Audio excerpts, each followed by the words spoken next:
Welcome Jeremy, welcome Elizabeth, welcome Summer Camp. We are in Giovinazzo for the Giovinazzo Rock Festival, and you're playing ahead of the release of your second album, which is called Summer Camp. Why deciding to do a self-titled album for the second album? I think we wanted to. The first album was kind of a concept album in a very vague way, and I think with this album we really wanted to be ourselves and try and have an album that represented who we were and was more placed in this time. It wasn't about the 80s and things, and so we came up with loads of different titles for the album. Blurry Moon, Gelato. But by the end we were just like, that's self-titled just felt right. Yeah, I really like, we had a self-titled track on the first record. I really like self-titled records. If it was up to me, I think all our records we'd have like Summer Camp 1, Summer Camp 2, you know, like Led Zeppelin, or all the best rock bands have self-titled records. Have you been experimenting with sounds as well? Because, as you said, the first album was conceptually kind of in the 80s, and then last year's EP flirted with disco, and Fresh, the new single, is funky. Well, I wouldn't say that the rest of the album is particularly funky. Fresh is the funkiest track on there. There's quite a few hip-hop influence tracks in the second half. Yeah, but that was the same on the first album as well. Yeah, but although no one noticed. We always move on with the sound. I find it very boring when people repeat the same sounds over and over again. So I hope that it sounds a bit different. We worked with an amazing producer on this record, Stephen Street, who produced a lot of Blur and the Smiths' greatest works. And he was just very good at making everything just sound wonderful. He took our raw demos and just made them sound beautiful. We experimented a little bit with the sound. The first album was actually recorded but released in a particular way, because you pledged the album, but you didn't this time, and you went. What did you go into a bigger studio? Was it done differently from the last time? It was actually made for less money than the first record. It was actually cheaper to make this record, believe it or not.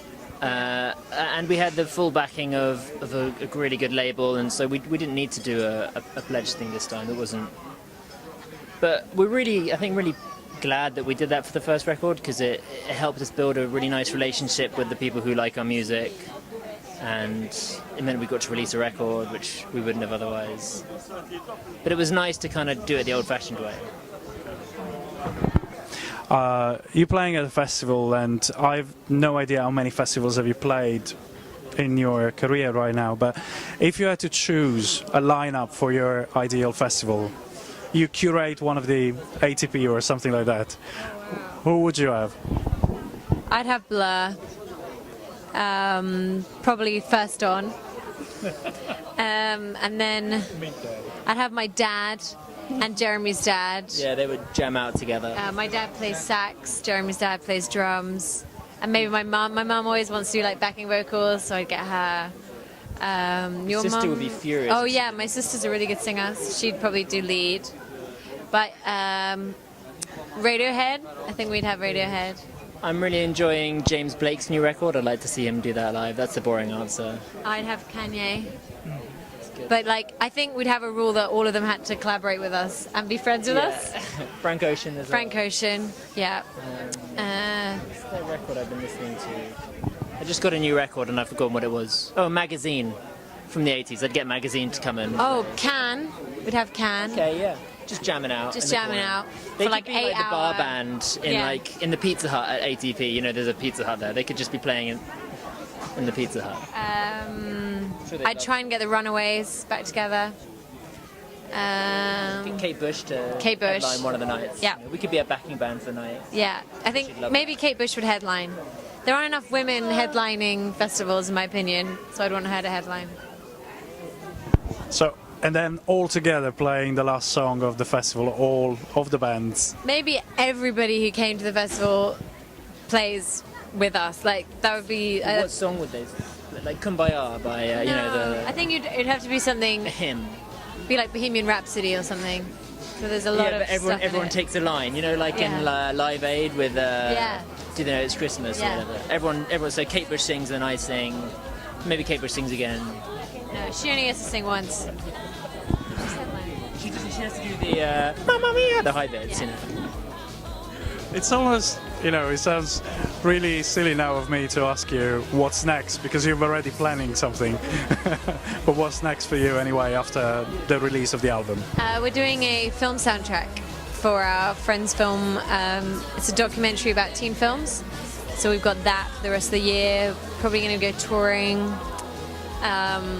singles, radio, all that stuff. Interviews with lovely people. And then we're going to start writing album 3, I think. Just like crack on. Already?